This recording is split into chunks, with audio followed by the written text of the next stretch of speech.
Hello everyone, welcome back. आप सभी लोगों का हमारे यूट्यूब चैनल पे बहुत-बहुत स्वागत है। तो आज से स्टार्ट कर रहे हैं हम वास्तविक संख्याएँ कक्षा 10 क्लास 10th की मैथ्स, जहाँ पे हम पहला चैप्टर है वास्तविक संख्याएँ, इसके बारे में समझेंगे। ये क्या होता है और किस तरीके से आप इस चैप्टर ये जो चैप्टर है या अध्याय है, इसके क्वेश्चन को सॉल्व कर पाएँगे। तो चलिए अगेन आपको कॉपी पेन साथ में लेके बैठना है और बहुत ध्यान लगाकर, बहुत लंबी वीडियो नहीं बनाएंगे हम, 25 से 30 मिनट की जो एक पार्ट जिसमें एक पूरी एक्सरसाइज आपकी प्रश्नावली खत्म हो जाएगी, उतना करेंगे ताकि आपको बहुत लंबा ना बैठना पड़े और जितना भी आप बैठो वो पूरे अटेंशन के साथ, पूरे ध्यान के साथ बैठो ताकि आप सारे क्वेश्चन को सॉल्व कर पाएं। तो चलिए समझते हैं वास्तविक संख्याएं क्या होती हैं और किस तरीके से आप इसके क्वेश्चन सॉल्व कर सकते हैं। तो वास्तविक संख्या समझने से पहले हम समझते हैं, आपने 9th में पढ़ा था, याद करिए जरा, परिमेय संख्या। परिमेय संख्या, तो परिमेय संख्या क्या होती है? ऐसी संख्याएं जिन्हें हम P/Q के रूप में व्यक्त कर सकते हैं, जहां पे Q की वैल्यू 0 नहीं होनी चाहिए, उसे बोला जाता है परिमेय संख्या।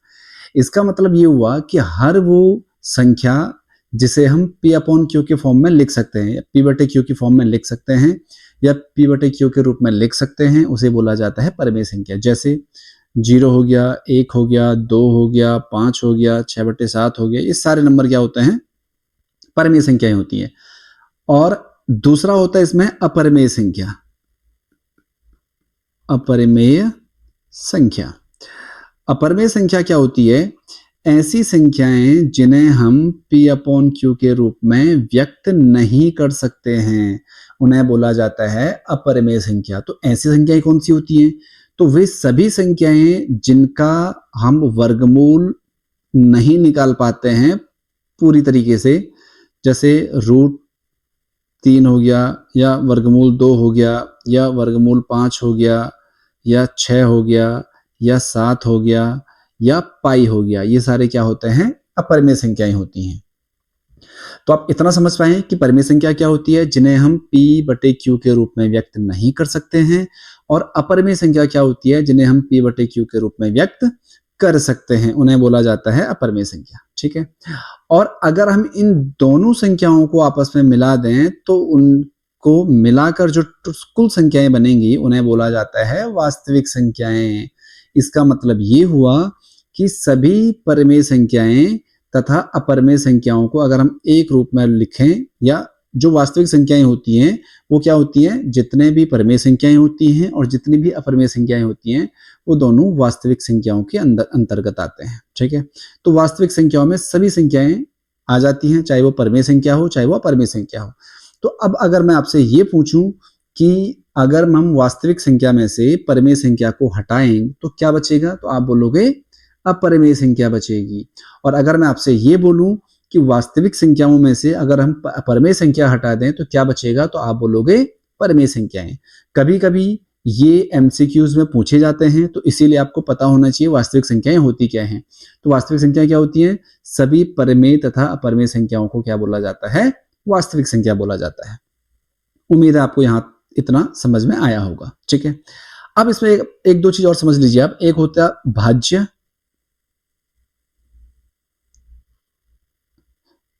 भाज्य नहीं, अभाज्य संख्याएं।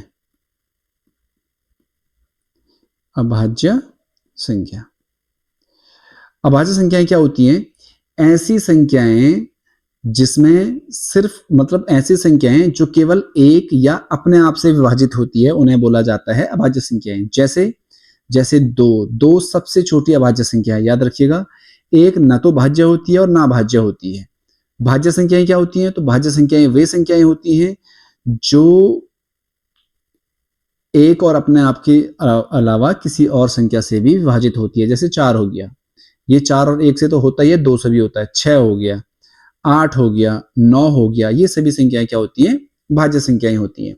तो अभाज्य संख्याएं क्या होती हैं? ऐसी संख्याएं जो केवल एक या स्वयं से विभाजित होती है, उन्हें बोला जाता है अभाज्य संख्याएं। जैसे 2 हो गया, 3 हो गया, 5 हो गया, 7 हो गया, 11 हो गया, ये सभी संख्याएं क्या होती हैं?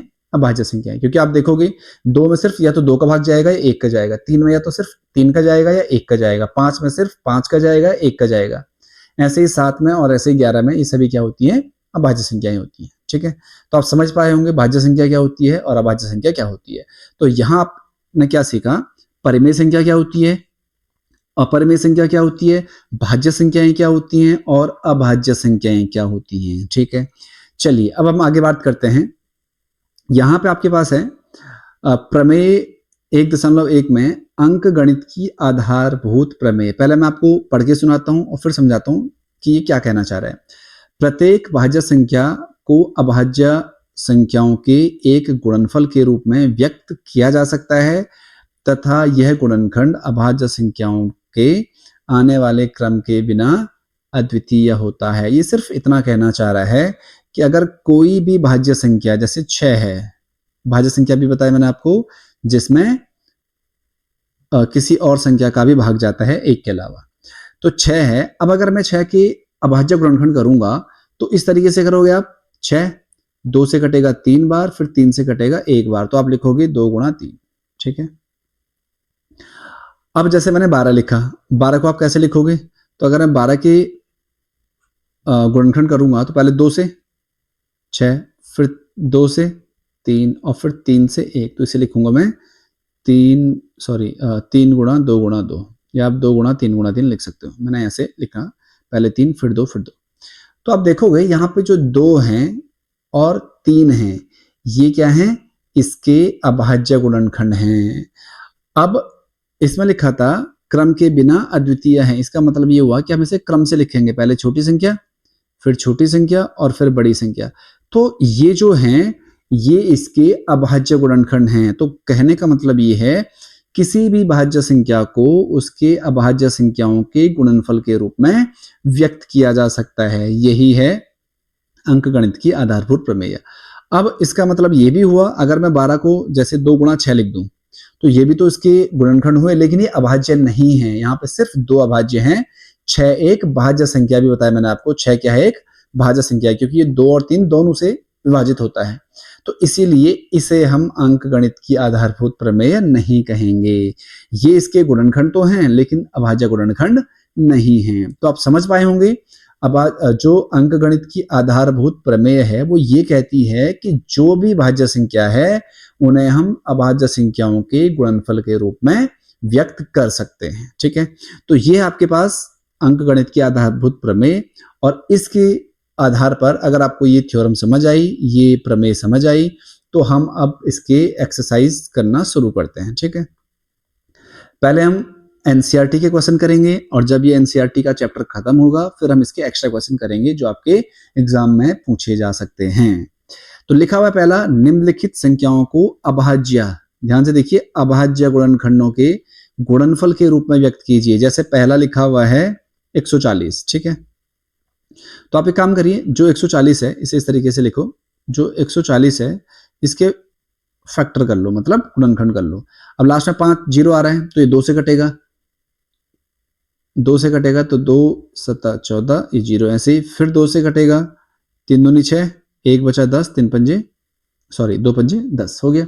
अब लास्ट में 5 आ रहा है, 5 आ रहा है तो 5 से कटेगा, तो 5 7 35, और 7 किसी से नहीं कटता है, तो 7 एकम 7। तो हम इसे लिखेंगे 2 गुणा 2 गुणा 5 गुणा 7, या हम इसे ऐसे भी लिख सकते हैं 2 की घात 2, क्योंकि 2 बार है ये, गुणा 5 गुणा 7, और ये इसका आंसर है। समझ पाए आप किस तरीके से सॉल्व करना? आपको कुछ भी नहीं करना, बड़ा सिंपल है। जो भी क्वेश्चन दिया हुआ है उसके आप अभाज्य गुणनखंड कर दीजिए, और जो अभाज्य गुणनखंड होंगे उसे आप यहाँ पे लिख लीजिए गुणनफल के रूप में। ठीक है, आप ध्यान रखिएगा 140 को हम 20 से भी काट सकते थे, लेकिन हमने नहीं काटा। उसका रीजन ये, 10 से भी काट सकते थे लेकिन नहीं काटा। उसका रीजन ये है कि हमें अभाज्य गुणनखंड के रूप में लिखना है। जैसे आपको एक क्वेश्चन और बताता हूं मैं इसमें से, क्वेश्चन नंबर 2, जैसे आपको मैं ये वाला बताता हूँ। लिखा हुआ है 3825। ठीक है, अब आप इसके फैक्टर करो, 3825 के, लास्ट में 5 है तो 5 से कटेगा, तो 5 7 35, कितना बचा 3, तो 3 है तो बचा 30, 5 छक्के 30 और 5 पंजे 25। ठीक है, फिर आया आपके पास लास्ट में 5 है तो फिर 5 से कटेगा, 5 एकम 5, 2 26, 5 पंजे 25, 1 15, 5 3 15। अब ये कटेगा तुम्हारा लास्ट में 3 है। अब देखिए ये अगर तुम्हें नहीं पता चल रहा किससे कटेगा तो 3 का रूल क्या होता है, 3 की विभाज्यता का रूल, आप इन तीनों को ऐड करो, 5 और 3 8 1 9, 9 3 से कटता है, हाँ तो पूरी संख्या भी 3 से कटेगी फिर, तो फिर 3 से काट लो अब इसे, 3 पंजे 15, 3 एकम 3, अब 5 और 1 6, फिर 3 से कटेगा ये, 17 3 51 और फिर लास्ट में बचा 17, 17 एकम 17। तो हम इसे लिख सकते हैं, सबसे पहले छोटा 3 है तो 3 लिखो, 3 गुणा 3, फिर 5 है तो 5 लिखो और लास्ट में लिखो 17। मतलब ये हुआ 3 की घात 2 गुणा 5 की घात 2 गुणा 17 और यही आपका आंसर है। समझ पाए? तो आपको 2 क्वेश्चन मैंने करके दिखाए, एक ये वाला क्वेश्चन है और एक ये वाला क्वेश्चन है, और बाकी के क्वेश्चन आप खुद से सॉल्व करिए। ठीक है, चलिए आगे बढ़ते हैं। लिखा हुआ है पूर्णांकों के निम्नलिखित युग्मों के HCF और LCM ज्ञात कीजिए तथा इसकी जांच कीजिए कि दो संख्याओं का गुणनफल जो होता है वो HCF और LCM के गुणनफल के बराबर होता है। बहुत आसान है, आपको मैं करके दिखाता हूं। देखो, आपको क्या करना है, इस तरीके से लिख देना है 26 और 91। ठीक है, अब आप 26 के फैक्टर कर लो, 26 के गुणनफल कर लो। लिखो यहाँ पे 26, 2 से कटेगा 13 और 13 क्योंकि किसी से नहीं कटता है तो 13 कम 13, तो ये आएगा 2 गुणा 13। ठीक है, अब 91 को अगर आप काटोगे तो ये आता है 13 7 91, अगर आप काटोगे तो 7 से कटेगा ये, तो 13 7 91। ठीक है, अब आपको क्या करना है, HCF निकालना। सबसे पहले HCF मतलब होता है हाईएस्ट कॉमन फैक्टर या महत्तम समापवर्ती ऐसे बोलते हैं हिंदी में। तो HCF कैसे निकालते हैं हम, जो आपने गुणनखंड किए हैं इनमें से जो कॉमन आता है, जो दोनों जगह है उभयनिष्ठ, जैसे 13 यहां भी और 13 यहां भी है, तो 13 जो होगा इनका HCF होगा। अगर आपको LCM निकालना है, LCM के लिए क्या होता है, जो कॉमन आएगा दोनों में से वो तो एक ही बार आएगा, बाकी जो बचा वो सब आएगा, 2 भी आएगा और 7 भी आएगा, तो ये आएगा 13 गुणा 7 दूनी 14 और 14 गुणा 13 आता है 182। ठीक है, तो ये आएगा आपका LCM। अब अगर आप इसे सिद्ध करना है या जांच करनी है इसकी, तो फॉर्मूला होता है, आपको बता दूं मैं, संख्याओं का गुणनफल। अगर मैं संख्याओं को A और B मान लूं, देखो अगर मैं यहाँ पे करके दिखाऊं आपको, अगर मैं संख्या को मान लूं A और A को मान लूं B, ये बराबर होता है LCM गुणा HCF या HCF गुणा LCM, कुछ भी लिख सकते हो आप। तो A है आपका 26, B है आपका 91 इक्वल टू LCM कितना आया 182 और HCF कितना है 13। अब आप इनकी गुणा करो और इनकी गुणा करो, ये दोनों अगर बराबर आए तो हमारा उत्तर सही है। बस इतना आपको करना है, इसकी गुणा करके यहाँ पे लिखो, इसकी गुणा करके यहाँ पे लिखो। तो इस तरीके से आपको ये क्वेश्चन सॉल्व करने हैं। क्वेश्चन नंबर 2 ये हो गया, ये वाला और ये वाला आप खुद से ट्राई करिए। ठीक है, अगला आपके पास यहाँ भी आपको सेम करना है, LCM और HCF निकालना है अभाज्य गुणनखंड से। तो आपको मैं करके दिखाता हूँ, इसमें से कोई सा भी कर लो आप। सेकंड वाला तो बड़ा आसान सा है, तो आपको मैं सेकंड वाला ही करके दिखा देता हूँ। पहला वाला भी ठीक है, सेकंड वाला देखो 17 23 और 29। देखो सिंपल है, 17 क्योंकि अभाज्य संख्या है तो इसमें किसी का भाग नहीं जाएगा, तो आप 1 गुणा 17 लिख सकते हो उसे। 23 भी अभाज्य है तो 1 गुणा 23 लिख सकते हो उसे, और 29 भी अभाज्य है तो 1 गुणा 29 लिख सकते हो उसे। तो अगर आपको अब HCF निकालना है तो आप बहुत अच्छे से जानते हो, जो तीनों में आएगा कॉमन है जो, तो एक यहाँ भी है, एक यहाँ भी है, एक यहाँ भी है, तो HCF कितना आ गया 1। LCM कितना आएगा, तो LCM आएगा जो कॉमन आ रहा तो एक ही बार आएगा, तो 1 तो हर जगह है ही, प्लस 17 गुणा 17 गुणा 23 गुणा 29। तो बस इन तीनों की आपको गुणा करनी है, जो आएगा वही आपका उत्तर है। समझ पाए? ऐसे अगर आपको मैं थर्ड वाला करके दिखाता हूं, थर्ड भी सेम ही है। पहला वाला देख लो, जैसे है 12 15 और 21, तो मैं 12 को लिख सकता हूँ 2 गुणा 3 गुणा 3 लिख सकता हूँ। 3 दूनी 6, सॉरी 2 गुणा 2 गुणा 3, 2 गुणा 2, 2 दूनी 4 और 4 3 12। मैं 15 को लिख सकता हूँ 3 गुणा 5 और 21 को लिख सकता हूँ 7 गुणा 3। अब अगर आप बात करोगे HCF क्या है, तो आपको साफ साफ दिख रहा होगा तीनों जगह क्या आ रहा है, 3 यहाँ भी है, यहाँ भी है, यहाँ भी है, तो 3 इसका HCF आया। अगर मैं आपसे बोलूँ LCM क्या है, तो आप बोलोगे जो तीनों जगह आ रहा है वो सिर्फ एक बार लिखा जाएगा, बाकी 7 बचा तो 7, 5 बचा तो 5, 2 बचा और फिर 2 बचा, बस इनकी गुणा करनी है आपको। 7 21 गुणा 5 दूनी 10 दूनी 20 और इनकी गुणा करो तो 21 दूनी होता है 42 और ये 2 जीरो लास्ट में, तो ये आएगा इसका LCM। समझ पाए? तो इस तरीके से आपको प्रश्न तीसरा हल करना है।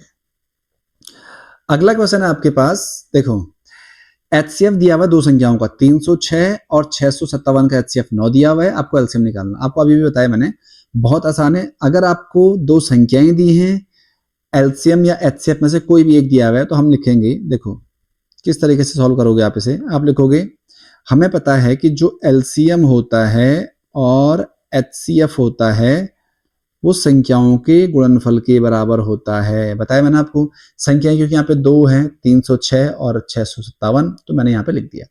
अब मुझे LCM निकालना, तो मैंने ऐसे ही छोड़ दिया। HCF मुझे दिया हुआ है दो संख्याओं का, कितना दिया हुआ है 9, तो मैं यहाँ लिख दूंगा 9 बराबर A दिया हुआ है 306 और B दिया हुआ है 657। तो अगर मैं LCM निकालूं तो LCM क्या आएगा, 306 गुणा 657 और अपॉन में कितना है 9। अब देखो, आप इनकी मल्टीप्लाई मत करो, पहले ये चेक कर लो कि 9 से कोई विभाजित हो रहा है, क्योंकि अगर आप इनकी मल्टीप्लाई करोगे तो आपको बहुत बड़ा नंबर मल्टीप्लाई करना पड़ेगा और फिर 9 से डिवाइड करना पड़ेगा। तो आप ये चेक करो, इससे घटेगा, क्योंकि आपको बताया मैंने 9 से विभाजित करने का अगर आपको नियम पता है, वो नियम क्या है कि आप संख्या को ऐड कर लो। तो 6 और 3 9, जीरो ऐड करोगे तो वही आएगा। तो 9 9 से विभाजित होता है, तो ये संख्या भी 9 से कटेगी। कितनी बार, देखो 9 3 27, बचा 4, बचा 3 36, 9 चौको 36, तो ये आएगा 34 गुणा 657 और इसकी गुणा कर लो, जो भी गुणा करके आएगा वही आपका आंसर होगा। समझ पाए? इस तरीके से करना आपको क्वेश्चन नंबर चौथा। उम्मीद आपको समझ आया होगा। अगला आपके पास, जांच कीजिए कि क्या किसी प्राकृतिक संख्या n के लिए 6 की घात n अंक 0 पर समाप्त हो सकता है। मैं आपको पहले क्वेश्चन का मतलब समझा देता हूं। इसका मतलब ये है, जैसा अगर मैं 6 की घात लिखा मैंने 2, तो अगर मैं सॉल्व करूंगा तो 6 की घात 2, 6 जगह कितना हुआ 36। अगर मैं 6 की घात 3 लिखूंगा तो ये आता है 216। तो क्या यहां पर 0 आ रहा है? क्या ये 0 पर समाप्त हो रहा है? नहीं हो रहा है।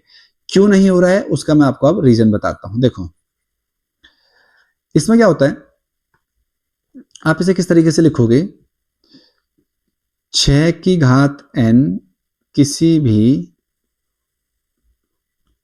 किसी प्राकृत संख्या n के लिए 0 पर समाप्त नहीं होगा। क्यों नहीं होगा? क्योंकि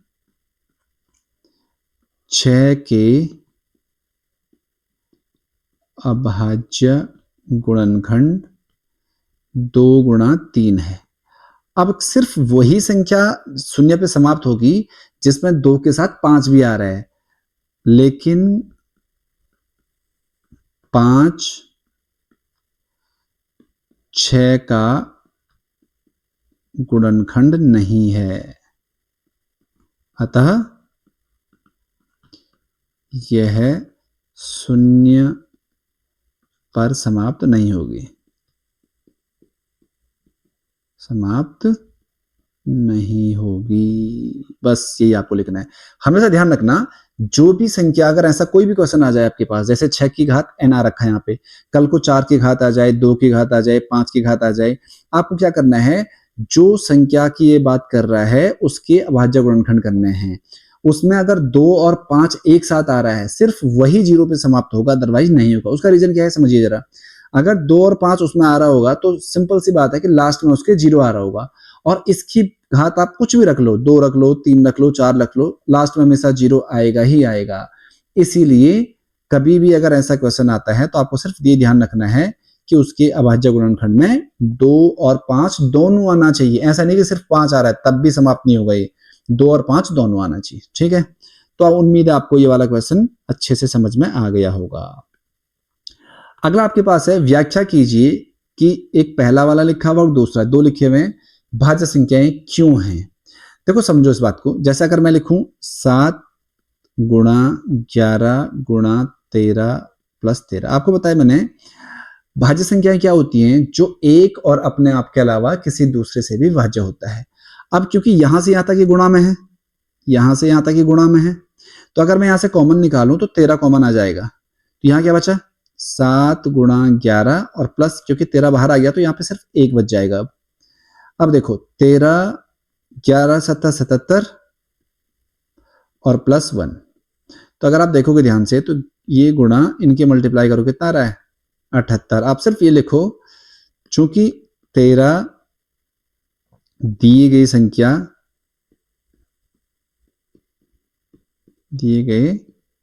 संख्या का गुणनखंड है, अतः यह भाज्य संख्या है। समझ पाए आप, भाज्य संख्या है।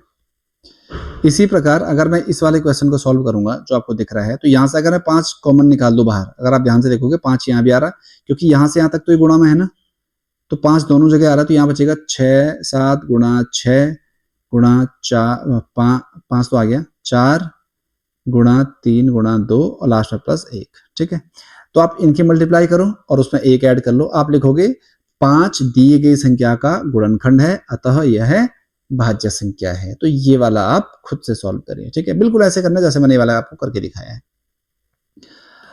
अगला क्वेश्चन है, लिखा हुआ है किसी खेल के मैदान के चारों ओर एक वृत्ताकार पथ है। ये मान लो कोई वृत्ताकार पथ है, इस मैदान का एक चक्कर लगाने में एक लड़की को 18 मिनट लगते हैं, और इसी मैदान का चक्कर लगाने में एक लड़के को 12 मिनट लगते हैं। मान लीजिए कि वे दोनों एक ही स्थान और एक ही समय से चलना प्रारंभ करते हैं और एक ही दिशा में चलते हैं, तो पुनः प्रारंभिक स्थान पर मिलेंगे। मतलब वो कितने समय बाद वे एक स्थान पर मिलेंगे। बड़ा सिंपल है, कभी भी अगर ऐसा कोई क्वेश्चन आ जाए कि जहां पे आपको निकालना हो कि वो कितने समय बाद मिलेंगे, तो हम हमेशा क्या लेते हैं, न्यूनतम समय लेते हैं, मतलब कम से कम किस समय पे मिल जाएंगे। तो उस केस में कभी भी अगर आपको न्यूनतम निकालना हो तो हमेशा एलसीएम हम निकालते हैं। इसका एलसीएम कैसे निकालेंगे, जो 18 है उसे लिखेंगे हम 2 गुणा 3 गुणा 3, 3 3 9 दूनी 18, और 12 को लिखेंगे 2 गुणा 2 गुणा 3। अब क्योंकि मुझे निकालना है इसका एलसीएम, तो एलसीएम कैसे निकालेंगे, एक तो 2 कॉमन है दोनों जगह, तो एक तो 2 आएगा, एक ये 3 दोनों जगह है तो 3 आएगा, बाकी बचा ये वाला 3, तो ये 3 लिखा जाएगा, बाकी बचा ये वाला 2, तो ये 2 लिखा जाएगा। समझ रहे हो, क्योंकि ये वाला और ये वाला आ गया कॉमन, तो यहां बचा 3 दूनी 6 और 3 दूनी 6, 6 छके कितना हुआ 36, और यही आपका आंसर है। ठीक है, तो इस तरीके से हमने पहली एक्सरसाइज पूरी करी है। उम्मीद है आपको ये चैप्टर समझ आया होगा, ये एक्सरसाइज समझ आई होगी, और अगले दिन हम बात करेंगे इसके दूसरे पार्ट पर। तब तक के लिए धन्यवाद, नमस्कार। दिख रहा होगा प्रमेय 1.2। मान लीजिए p एक अभाज्य संख्या है, यदि p a स्क्वायर को विभाजित करती है तो p a को भी विभाजित करेगी, जहां पर एक धनात्मक पूर्णांक है। तो आप इसे ऐसा मान लीजिए, मान लो मैंने ले लिया जो a है वो है मान लो 10, और जो p है वो मान लो 5 है। अब ये क्या बोल रहा है कि अगर जो p है अगर वो a स्क्वायर को डिवाइड कर रहा है, a स्क्वायर का मतलब अगर मैं यहां से कर लूं 10 का स्क्वायर, 10 स्क्वायर अपॉन 5 कितना आएगा 100 अपॉन 5, तो ये है आपका 20। तो जो p है वो a को भी डिवाइड करेगा, तो 10 2 को भी डिवाइड 5 को भी डिवाइड करेगा 2 बार।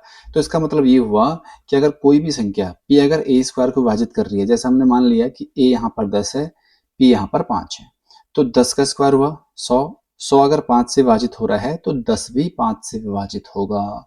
और इसी प्रमेय का प्रयोग करके हम सिद्ध करेंगे जो प्रश्नावली में दिए हुए प्रश्न है। जैसे पहला प्रश्न दिया हुआ है, सिद्ध कीजिए कि वर्गमूल 5 एक अपरिमेय संख्या है। आप इसे किस तरीके से हल करोगे, देखिए आपको बताता हूं मैं। अब जो मैं ये सॉल्यूशन आपको बता रहा हूं ये सबके लिए सेम रहेगा, सभी संख्याओं के लिए, बस जहां पे संख्या होगी वो चेंज हो जाएगी। जैसे अगर यहाँ पे 5 दिया हुआ है तो 5 चेंज होगा, अगर 3 दिया होता तो 3 चेंज होता, अगर 2 दिया होता तो 2 होता। बाकी जो हम इस क्वेश्चन में भाषा का प्रयोग करेंगे वो एक जैसा रहेगा। हमने मान लिया, माना √5 एक परिमेय संख्या है, एक परिमेय संख्या है। p तथा q दो संख्याएं इस प्रकार हैं,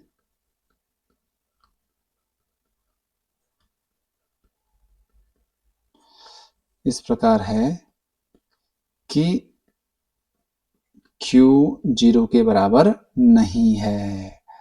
और आपको एक बहुत इंपॉर्टेंट चीज लिखनी है, p व q सहभाज्य संख्याएं हैं,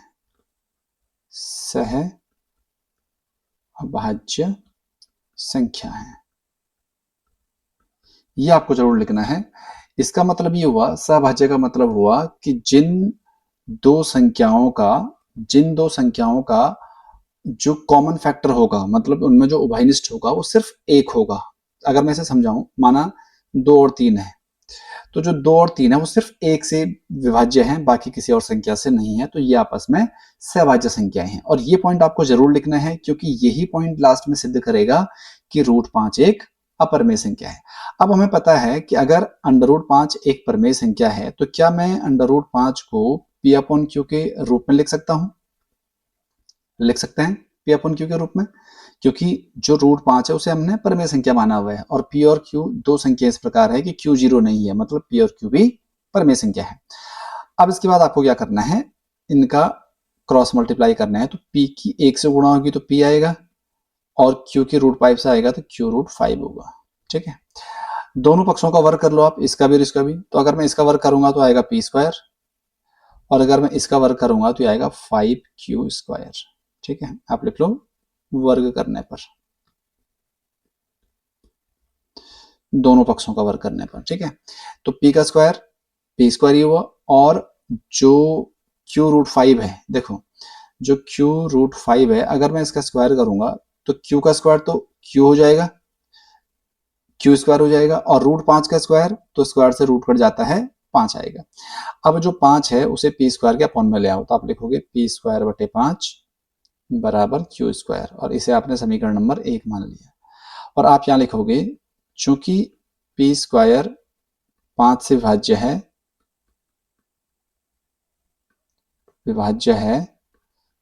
तो p भी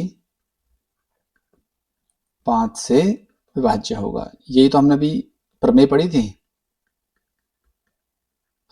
तो यदि p स्क्वायर 5 से विभाज्य है तो p भी 5 से विभाज्य होगा। अब इसके बाद आपको क्या करना है, समीकरण नंबर जो 1 आपने बनाई है उसमें p बराबर 5r रखने पर, अब ऐसा क्यों, देखो अगर यहाँ पे क्योंकि 5 है तो आप p की जगह 5r रखोगे। अगर माने यहाँ पे कल को 3 हो जाता है या 2 हो जाता है तो आप इसकी जगह 2r रखोगे। तो रखो जरा p की जगह 5r, तो ये आएगा 5r स्क्वायर। अपॉन में 5 बराबर क्यू स्क्वायर। तो अब ध्यान से देखोगे 5 का स्क्वायर तो हुआ 25, तो 25 आर स्क्वायर बटे 5 बराबर क्यू स्क्वायर। तो आप देखोगे 5 से 25 कट गया 5 बार, और ये 5 यहाँ अपॉन में आ जाएगा इसके, तो ये आएगा आर स्क्वायर बराबर क्यू स्क्वायर बटे 5। अब आप यहाँ लिखोगे चूंकि क्यू स्क्वायर 5 से विभाज्य है, क्यू स्क्वायर 5 से विभाज्य है, तो क्यू भी 5 से विभाज्य होगा। लेकिन यहाँ पे देखिए हमने लिखा था कि जो P और Q है वो सहभाज्य संख्याएं हैं, बट यहाँ P भी 5 से विभाज्य हो गया और Q भी 5 से विभाज्य हो गया। आप लिखोगे आगे, चूंकि P व Q दोनों 5 से विभाज्य हैं, जबकि P व Q सहभाज्य संख्याएं हैं, सह अभाज्य संख्याएं हैं। अतः जो इस बात का खंडन करते हैं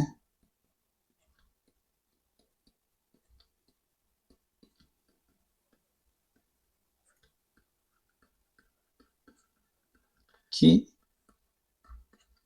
√5 एक परिमेय संख्या है।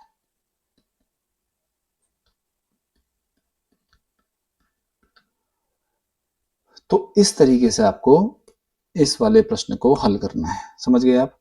तो अगर यहाँ पे कोई सा भी क्वेश्चन आए, अगर यहाँ पे मैं √2 लिख दूं, √3 लिख दूं, √7 लिख दूं, तो बस यहाँ पे जो 5 है इसकी जगह 3 आ जाएगा, जहां जहां 5 है वहां 3 आएगा। अगर यहाँ 7 होता तो जहां जहां 5 है वहां 7 होता। तो ऐसे क्वेश्चन को आपको इस तरीके से हल करना है, और ये बहुत इंपॉर्टेंट क्वेश्चन है क्योंकि ये हर साल एग्जाम में पूछा जाता है, तो ये आपको जरूर ध्यान रखना है। उसके बाद है दूसरे टाइप का क्वेश्चन है यहाँ पे 3 + 2√5 एक अपरिमेय संख्या है। यहाँ ये भी आपको बिल्कुल इसी तरीके से हल करना है। हम मान लेंगे, माना 3 + 2√5 एक परिमेय संख्या है, एक परिमेय संख्या है। P व Q दो संख्याएं इस प्रकार है,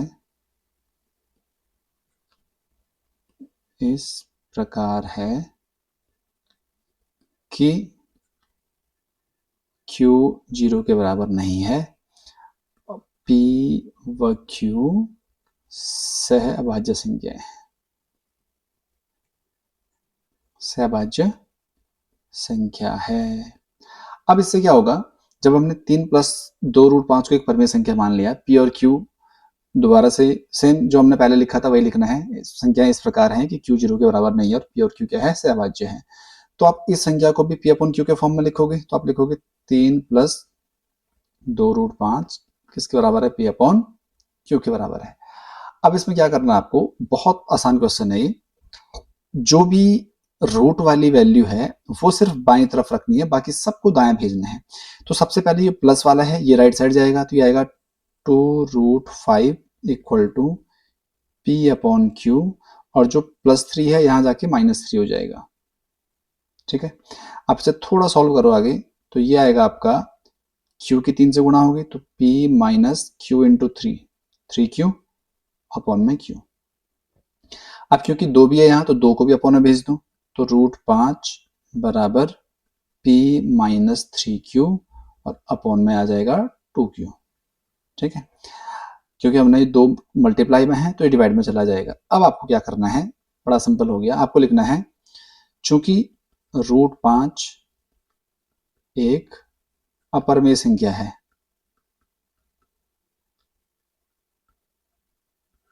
अपरिमेय संख्या है, P Q 2 व 3 एक परिमेय संख्या है।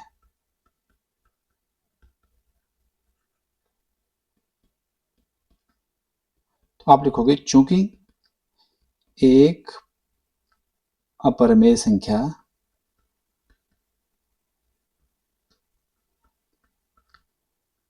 एक परिमेय संख्या के बराबर नहीं हो सकता।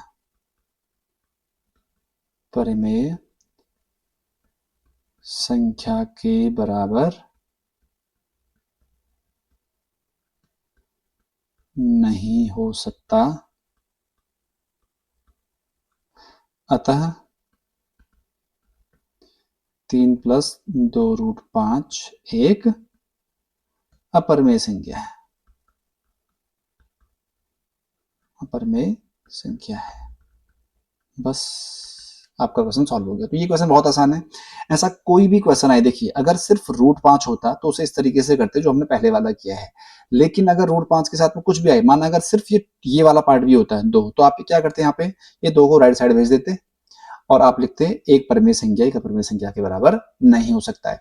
आपको जो ये वाला क्वेश्चन आपको दिखाया मैंने, ये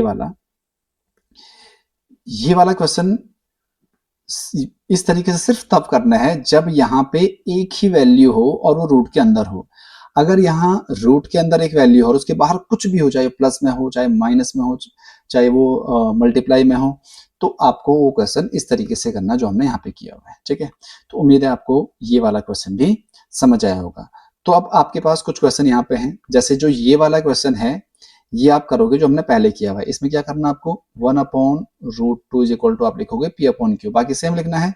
आप क्रॉस मल्टीप्लाई कर लोगे तो यहाँ पे आ जाएगा q is equal to p√2। अब बस दोनों साइड का स्क्वायर कर लोगे, एक बार 2 को यहाँ अपॉन में भेज दोगे, जैसा हमने पहले वाला करा था बिल्कुल वैसे ही किया।